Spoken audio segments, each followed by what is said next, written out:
નમસ્કાર વિદ્યાર્થી મિત્રો, હવે આજે આપણે શીખવા જઈ રહ્યા છીએ. લાસ્ટ ટાઈમ આપણે જોયું હતું ગ્લુકોઝના બંધારણની ચર્ચા કરી હતી, સરળ શૃંખલા બંધારણની વાત કરી હતી. આજે આપણે જોવા જઈ રહ્યા છીએ કે ગ્લુકોઝનું અવકાશીય બંધારણ. ગ્લુકોઝનું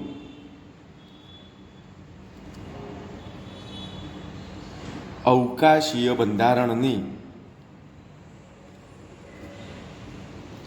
ચર્ચા કરવા જઈ રહ્યા છીએ. અવકાશીય બંધારણની વાત, એમાં શરૂઆતમાં આપણે અહીંયા સમજી રહ્યા છીએ કે આવો ક્વેશ્ચન નાનો પૂછાય તો ગ્લુકોઝ અણુનો વિન્યાસ ગ્લિસરાલ્ડિહાઇડના સાપેક્ષમાં સમજાવો. આવો નાનો ક્વેશ્ચન પૂછાય અવકાશીય બંધારણમાં કે ગ્લુકોઝના વિન્યાસ, ગ્લુકોઝના અણુનો વિન્યાસ, ગ્લુકોઝના અણુનો વિન્યાસ ગ્લિસરાલ્ડિહાઇડની સાપેક્ષે સમજાવો. ગ્લિસરાલ્ડિહાઇડની સાપેક્ષે ગ્લુકોઝના અણુનો વિન્યાસ સમજાવો. તો અહીંયા પહેલી વાત કરીએ પહેલા કે ગ્લુકોઝ છે એ ગ્લુકોઝને સાચી રીત કે ડી પ્લસ, ગ્લુકોઝને ડી પ્લસ નામથી દર્શાવવામાં આવે છે. પહેલી વાત કે આ વિન્યાસ આના દ્વારા સમજાવવો હોય, ગ્લુકોઝનો વિન્યાસ ગ્લિસરાલ્ડી દ્વારા દર્શાવવો હોય તો પહેલી વાત અહીંયા એવું છે કે ગ્લુકોઝને ડી પ્લસ ગ્લુકોઝના નામથી દર્શાવવામાં આવે છે. અહીં ડી સંજ્ઞા ડી સંજ્ઞા એ ગ્લુકોઝનો સાપેક્ષ વિન્યાસ દર્શાવે. ડી સંજ્ઞા એ ગ્લુકોઝનો સાપેક્ષ વિન્યાસ દર્શાવે છે. ગ્લુકોઝનો સાપેક્ષ વિન્યાસ દર્શાવે છે. અને પોઝિટિવ ડી પ્લસ શબ્દ વાપર્યો છે તો પ્લસ ચિહ્ન એ અણુનું દક્ષિણ ભ્રમણીય સ્વભાવ, પ્લસ ચિહ્ન જે ગ્લુકોઝના અણુનો દક્ષિણ ભ્રમણીય વિન્યાસ દર્શાવે છે. આપણે વાત કરી અહીંયા કે આપણે વિન્યાસની અંદર વાત કરી હતી કે જો ગ્લુકોઝનો પ્રકાશ ક્રિયા સમઘટકતાની અંદર કે કોઈ પણ આણ્વીય સૂત્ર, અણુસૂત્ર આપણે વાત કરી હતી એમાં કે જો ડાબી બાજુ કોણાવર્તન દર્શાવે તો લીવો કહેવાય, જમણી બાજુ કોણાવર્તન દર્શાવે તો ડેક્સ્ટ્રો કહેવાય. એમ અહીંયા કે પ્લસ ચિહ્ન જે છે કે ગ્લુકોઝના અણુનો દક્ષિણ ભ્રમણીય વિન્યાસનો સંકેત આપે છે, સ્વભાવ દર્શાવે છે. આમ ડી, કેપિટલ ડી અને કેપિટલ એલ સંજ્ઞા, કેપિટલ ડી અને કેપિટલ એલ સંજ્ઞાઓ એ પ્રકાશ ક્રિયાશીલ ભ્રમણ સંજ્ઞાઓ, જે પ્રકાશ ક્રિયાશીલ ભ્રમણ સંજ્ઞા ડી અને સ્મોલ એલ થી દૂર છે, એટલે કે એની સાથે કોઈ પણ સંબંધ ધરાવતી નથી. આ વાત ધ્યાનમાં રાખજો. શું વાત કરી કે આપણે ગ્લુકોઝનું અવકાશીય બંધારણ એ ગ્લિસરાલ્ડિહાઇડની સાપેક્ષે સમજાવવાનું છે. ગ્લિસરાલ્ડિહાઇડની સાપેક્ષે સમજાવતા પહેલા અહીંયા સ્પષ્ટીકરણ કર્યું કે ગ્લુકોઝ ડી પ્લસ ગ્લુકોઝ નામથી દર્શાવવામાં આવે છે. ગ્લુકોઝને ડી પ્લસ ગ્લુકોઝથી દર્શાવવામાં આવે છે. ડી સંજ્ઞા એ ગ્લુકોઝનો સાપેક્ષ વિન્યાસ દર્શાવે છે. અને પ્લસ ચિહ્ન છે એ ગ્લુકોઝનું દક્ષિણીય ભ્રમણની વિન્યાસ દર્શાવે છે. આમ કેપિટલ ડી અને કેપિટલ એલ સંજ્ઞા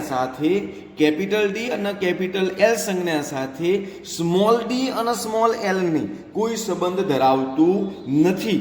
હવે એના આધારે ડી અને એલ સંજ્ઞાની વાત અહીંયા કરવાની છે. ડી અને એલ, કેપિટલ એલ અને ડી સંજ્ઞાની રજૂઆતની વાત કરવાની છે.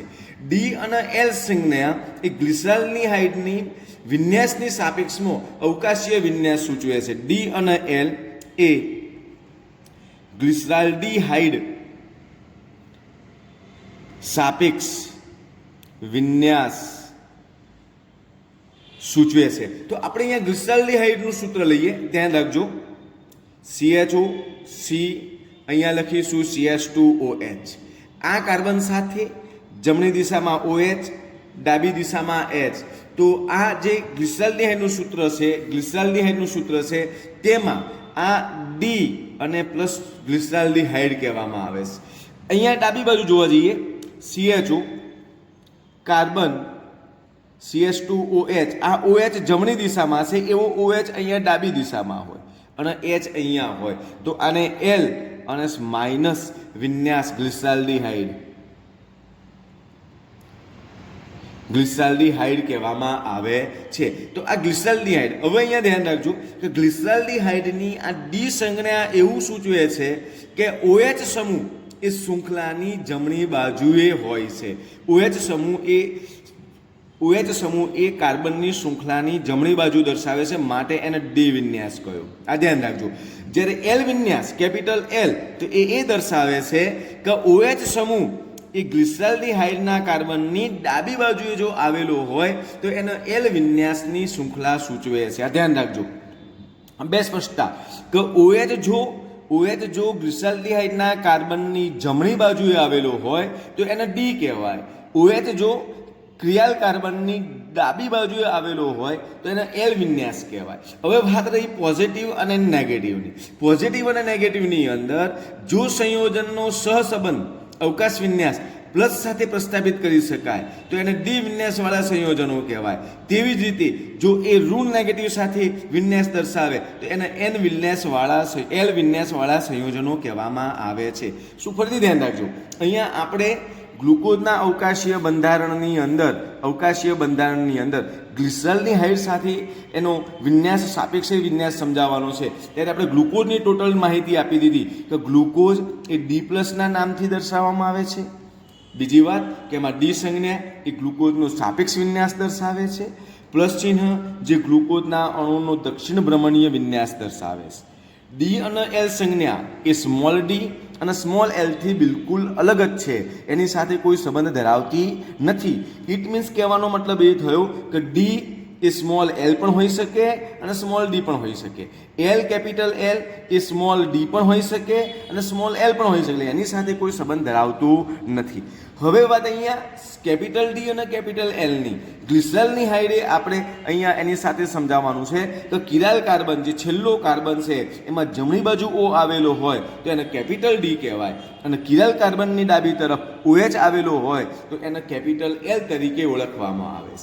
જ્યારે અહીંયા પ્લસ અને માઇનસ ચિહ્નની વાત કરી છે કે સંયોજનના સહસંબંધ એ પ્લસ વિન્યાસ સાથે પ્રસ્થાપિત કરી શકાય એટલે ડી વિન્યાસ સંયોજનો કહેવાય. તેવી જ રીતે એલ સાથે માઇનસ વિન્યાસ સંયોજનો એલ માઇનસ ચિહ્ન વડે દર્શાવી શકાય છે. તો આવી રીતે આપણે અહીંયા કે ગ્લુકોઝના અણુનો વિન્યાસ ગ્લિસરાલ્ડિહાઇડની સાપેક્ષે સમજાવો તો આ 3 મુદ્દા દ્વારા આપણે અહીંયા સમજાવી શકીએ છીએ. તો આજે વાત હતી એક નાની વાત કે ડી અને એલ સંજ્ઞાની રજૂઆત, ગ્લુકોઝના વિન્યાસની સંજ્ઞા અહીંયા આવી રીતે રજૂ કરી શકાય છે. હવે આના આધારે ગ્લુકોઝના મોનોસેકેરાઇડનો ડી અને એલ વિન્યાસ ગ્લુકોઝ અણુના આધારે સમજાવશે. આજે ગ્લિસરાલ્ડિહાઇડની વાત કરી, આવું જ વાત હવે ગ્લુકોઝ અણુ દ્વારા કેવી રીતે રજૂ કરી શકાય એની વાત આપણે અહીંયા સમજવા જઈ રહ્યા છીએ. તો આવો નાનો ક્વેશ્ચન હોય, ધ્યાન રાખજો અહીંયા કે કેવો, તો ભાઈ મોનોસેકેરાઇડનો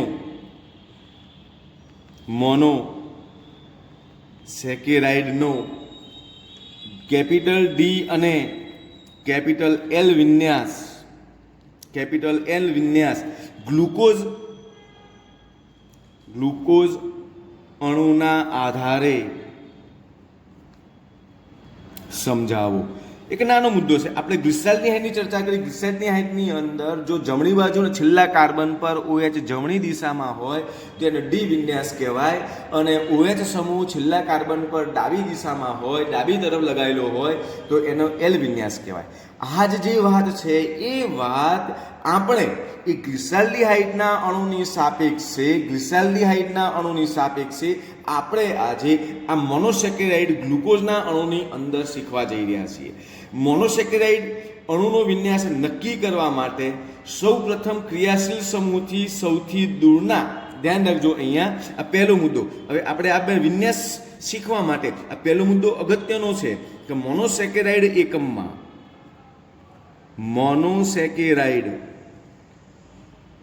એકમમાં બરાબર વિન્યાસ વિન્યાસ એટલે કેપિટલ ડી અને કેપિટલ એલ વિન્યાસ નક્કી કરવા માટે સૌ પ્રથમ મુખ્ય ક્રિયાશીલ સમૂહ થી દૂર ક્રિયાથી દૂર સૌથી દૂરના કાર્બન પરમાણુ પર આ વિન્યાસ નક્કી કરવામાં આવે છે. હવે આપણે વાત કરી હતી ગ્લિસરાલ્ડિહાઇડની વાત. તો ગ્લિસરાલ્ડિહાઇડની અંદર વાત કરી હતી CHO, CH2OH. આમાં મુખ્ય ક્રિયાશીલ સમૂહ છે CHO. એની અંદર કે એનાથી દૂરના કાર્બન એટલે દૂરનો કાર્બન આપણે અહીંયા થશે C, બરાબર. એની જો જમણી બાજુ OH હોય અને ડાબી બાજુ H હોય તો આને D+ ગ્લિસરાલ્ડિહાઇડ કહીએ છીએ, બરાબર. આ જ વાત આપણે અહીંયા ગ્લુકોઝના સરળ શૃંખલા પ્રક્ષેપ સૂત્રની અંદર આપણે વાત કરીએ કે અહીંયા CHO 1 2 3, અહીંયા OH H H OH OH H OH H ને અહીંયા CH2OH. આપણે અહીંયા એક સેન્ટેન્સ લખ્યું, મિત્રો ધ્યાન રાખજો કે મોનોસેકેરાઇડ એકમમાં વિન્યાસ નક્કી કરવા માટે કયો વિન્યાસ? કેપિટલ ડી અને કેપિટલ એલ વિન્યાસ નક્કી કરવા માટે દૂરના કાર્બન મુખ્ય ક્રિયાશીલ સમૂહ CHO આલ્ડિહાઇડ સમૂહ એનાથી દૂરના કાર્બન પરમાણુ ઉપર આ વિન્યાસ નક્કી કરે. એનાથી દૂરનો કાર્બન પરમાણુ એટલે આ કાર્બન પરમાણુ પર એનો વિન્યાસ નક્કી કરવામાં આવે છે. આ દૂરનો કયો કાર્બન થયો? આ કિરાલ કાર્બન કોને કહેવાય? કે જે કાર્બન સાથે જોડાયેલા બીજા 4 સમૂહ જો જુદા જુદા હોય તેવા કાર્બનને કિરાલ કાર્બન કહેવામાં આવે છે. કિરાલ કાર્બન એટલે શું? તો મોસ્ટ ઇમ્પોર્ટન્ટ વાત, કિરાલ કાર્બન એટલે જે કાર્બનની 4 સંયોજકતા જુદા જુદા પરમાણુ દ્વારા પ્રસ્થાપિત થયેલી હોય. કિરાલ કાર્બન કોને કહીશું? કે જે કાર્બનની 4 સંયોજકતા જુદા જુદા પરમાણુ દ્વારા પ્રસ્થાપિત થયેલી હોય તેવા કાર્બનને કિરાલ કાર્બન કહેવામાં આવે છે. તો સૌથી આ મુખ્ય ક્રિયાશીલ સમૂહથી સૌથી દૂરનો કિરાલ કાર્બન થયો, બરાબર. એ કાર્બનની 4 સંયોજકતા જુદી જુદી જોઈ શકો છો. આ C, આ H, આ OH, આ કાર્બન અને આખો આ ક્રિયાશીલ સમૂહ CH2OH આલ્કોહોલ. આ અલગ અલગ બધા ક્રિયાશીલ સમૂહ જોડાયેલા છે, માટે આ કાર્બનને કિરાલ કાર્બન કહેવામાં આવે છે. હવે આગળ વાત કરીએ કે હવે આની વાત કે ડી ગ્લુકોઝના અણુમાં સૌથી દૂરના અસમ કાર્બન પર OH સમૂહ જમણી બાજુ ગોઠવાયેલો છે. આપણે આ જે પ્રક્ષેપ સૂત્ર જોયું એ પ્રક્ષેપ સૂત્ર પર આ કિરાલ કાર્બન પર સૌથી દૂરના કિરાલ કાર્બન પર OH સમૂહ, તો આપણે અહીંયા મુદ્દો લખીએ કે ગ્લુકોઝના અણુમાં સૌથી દૂરના કિરાલ કાર્બન એટલે અસમ કાર્બન C પર OH સમૂહ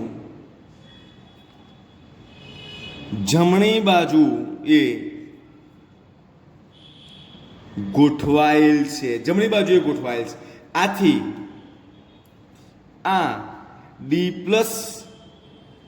ગ્લિસરાલ્ડિહાઇડ ની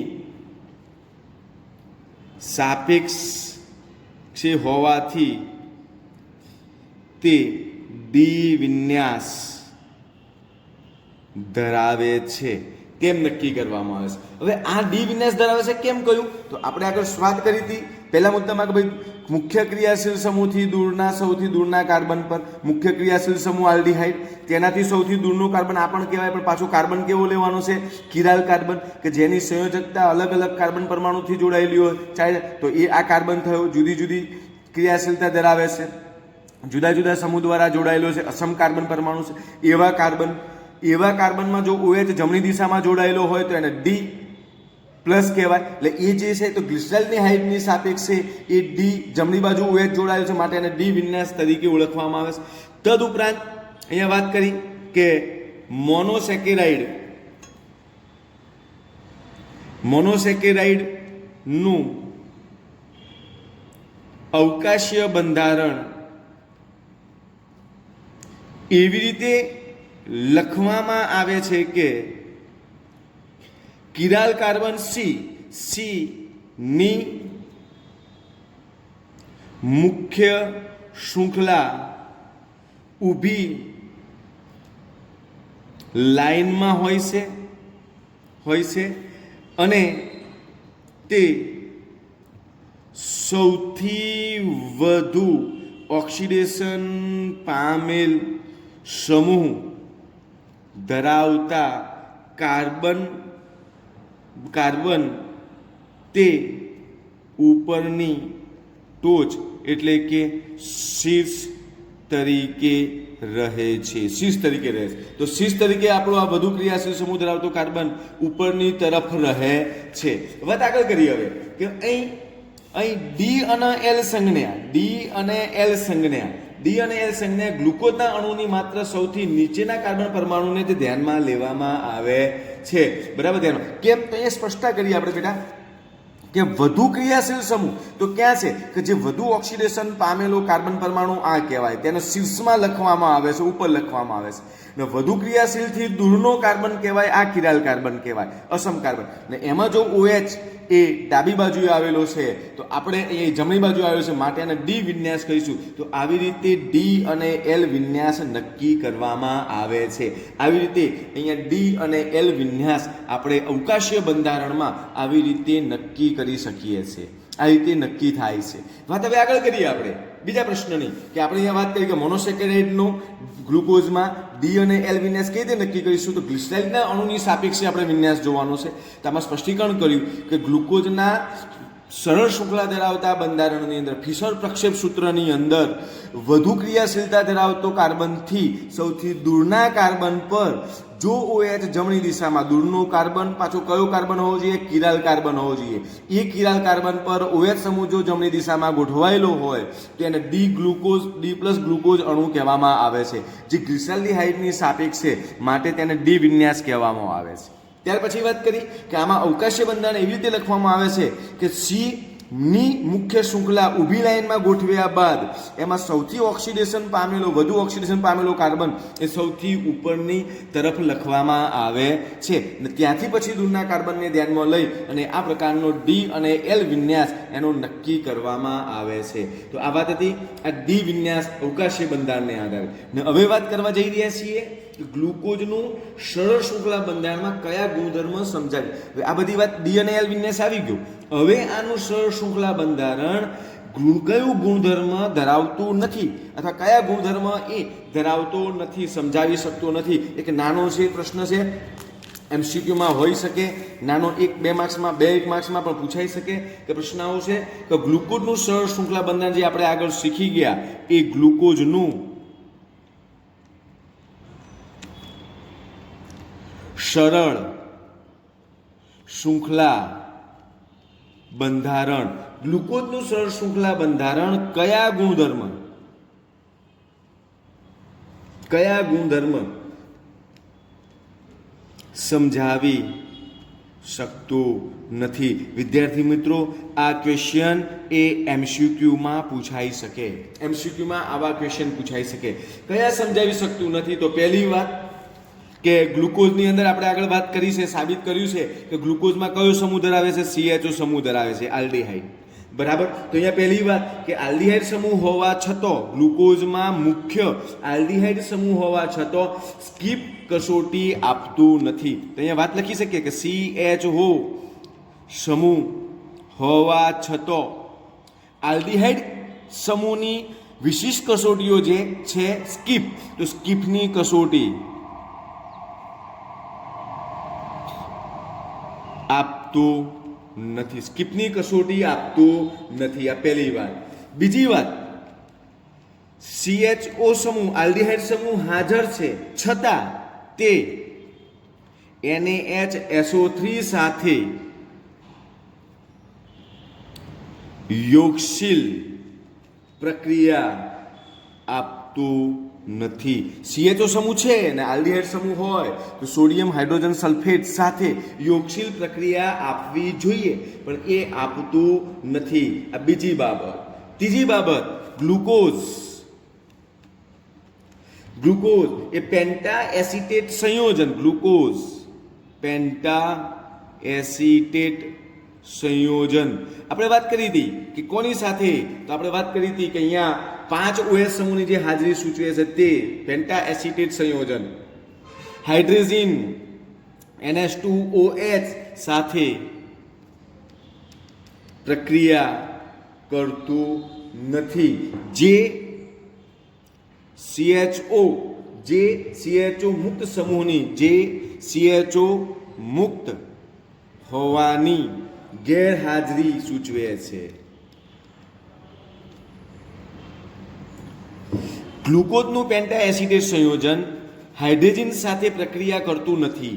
જે CHO સમૂહ મુક્ત હોય એની ગેરહાજરી સૂચવે છે. CHO સમૂહ મુક્ત નથી એમ એ સૂચવે છે. ત્રીજી વાત, પાંચમો મુદ્દો, ગ્લુકોઝ બે જુદા જુદા સ્ફટિક સ્વરૂપે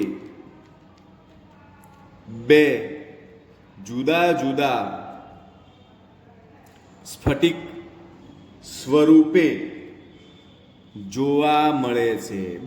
સ્ફટિક સ્વરૂપે જોવા મળે છે. જે આલ્ફા અને બીટા ગ્લુકોઝ કહેવાય, જોવા મળે. જે આલ્ફા અને બીટા ગ્લુકોઝ હોવાની શક્યતા ધરાવે છે. આલ્ફા અને બીટા ગ્લુકોઝ હોવાની શક્યતા ધરાવે છે. તો અહીંયા તો આપણે વાત કરવા જઈએ હવે કે ભાઈ આલ્ફા અને બીટાની શક્યતા ધરાવે છે. તો આલ્ફા અને બીટા કેવી રીતે? તો આલ્ફા સ્વરૂપ ગ્લુકોઝનું આલ્ફા સ્વરૂપ એ ગ્લુકોઝના દ્રાવણને 303 કેલ્વિન તાપમાને સાંદ્ર બનાવીને સ્ફટિકીકરણ દ્વારા મેળવવામાં આવે છે. તો ગ્લુકોઝનું આલ્ફા સ્વરૂપ એ ગ્લુકોઝના દ્રાવણને 303 કેલ્વિન, આ મોસ્ટ આઈએમપી ક્વેશ્ચન MCQ બેટા, કે ગ્લુકોઝનું આલ્ફા સ્વરૂપ કેતે મેળવવા? તો ગ્લુકોઝના દ્રાવણને એમાંથી આલ્ફા સ્વરૂપ મેળવવા માટે ગ્લુકોઝના દ્રાવણને 303 કેલ્વિન તાપમાને સાંદ્ર બનાવતો એના સ્ફટિકીકરણથી ગ્લુકોઝનું આલ્ફા સ્વરૂપ મળે છે. જ્યારે ગ્લુકોઝનું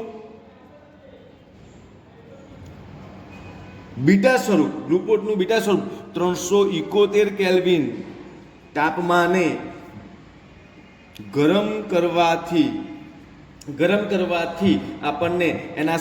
કરવાથી તેના સ્ફટિકીકરણ દ્વારા બીટા ગ્લુકોઝ મળે છે. શું મળે છે? Beta glucose. તો આજે વાત હતી એ ગ્લુકોઝનું સરળ શૃંખલા બંધારણ કયા ગુણધર્મ સમજાવતું નથી. ગ્લુકોઝનું આ બંધારણ કયા ગુણધર્મ સમજાવતું નથી એની વાત અહીંયા આપણે કરી છે. તો ધ્યાન રાખજો. આગળ વાત, હવે અહીંયા વાત આપણે આગળ કરવા જઈ રહ્યા છીએ કે ગ્લુકોઝ ધ્યાન રાખજો, બહુ જ ઇમ્પોર્ટન્ટ વાત છે.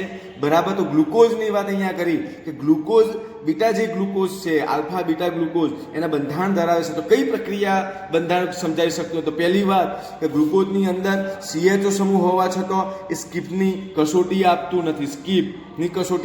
નંબર 1. નંબર 2, CHO સમૂહ હોવા છતાં એ NaHSO3 સાથે યોગશીલ પ્રક્રિયા આપતું નથી. નંબર 3, ગ્લુકોઝ પેન્ટા એસિટેટ સંયોજન છે. કારણ કે 5 OH સમૂહ એ 5 જુદા જુદા કાર્બન પર જોડાયેલા છે. તેમ છતાં NH2OH હાઇડ્રોજન સાથે બરાબર પ્રક્રિયા કરતું નથી.